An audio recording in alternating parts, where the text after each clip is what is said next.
మనం 2 రోజుల క్రితము దసరా పండగ చేసుకున్నాం. దసరా పండగ ఎందుకు చేసుకుంటామంటే పార్వతీ వంశ అయిన దుర్గామాత మహిషాసురుడిని చంపినందుకు ఒక్క కారణము రాముల వారు రావణాసురుడిని చంపి సీతను తీసుకురావడం అనేది ఇంకొక విజయంగా మనము భావిస్తాము.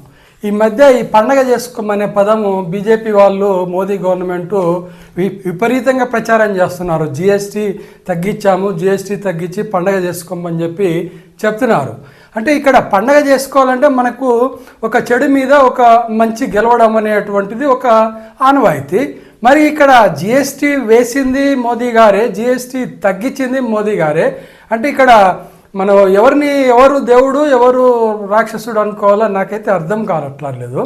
దానికి మరి అసలు ఆంధ్రప్రదేశ్ గవర్నమెంట్ అయితే విపరీతంగా దాని మీద పెద్ద ప్రచారమే చేస్తుంది. పండగ ఉత్సవాలు చేసుకోండి, జిఎస్టీ తగ్గించిన ఉత్సవాలు చేసుకోండి అంటున్నారు. అది నాకు అర్థం కాలేదు. ఇది మనం పెంచింది ఎవరు, తగ్గించింది ఎవరు, ఎందుకు పండగ చేసుకోవాలనే విషయం అయితే నాకు అర్థం కాలేదు. ఇంతవరకు ఏ పత్రిక కానీ ఏ టీవీ ఛానల్ కానీ ఎవరు కానీ అడిగిన పాపాన పోలేదు. ఎందుకంటే మీడియా అంతా ఎప్పుడో ఏనాడో ఎవరికి అమ్ముడుపోయిందో మీ అందరికీ తెలిసిన సత్యమే. ఇంకా నేను ఊరికే చెప్పాల్సిన అవసరం కూడా లేదు. ఇదే విషయమై మాట్లాడుతూ కాంగ్రెస్ స్పోర్ట్స్ పర్సన్ సుప్రియా సర్నేట్ అనే ఆమె మాట్లాడుతూ ఏం మాట్లాడిందో వినండి మీరే.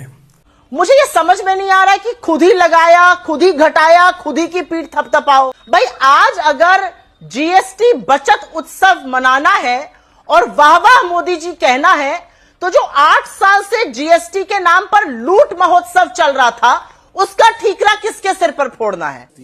చూపించవయ్యా, నీకు అర్థమవుతుందా? అదనమాట. అంటే ఎవరు పెంచిర్రు, వాళ్ళే తగ్గించిర్రు. ఈరోజు ప్రజల మీద వేల కోట్లు లక్షల కోట్ల రూపాయలు జిఎస్టీ వసూలు చేశారు. 7 ఏళ్ల నుంచి 8 ఏళ్ల నుంచి ఈరోజు తగ్గించి పండగ చేసుకోమంటున్నారు. అదే నాకు అర్థం కాక ఈ వీడియో చేస్తున్నాను.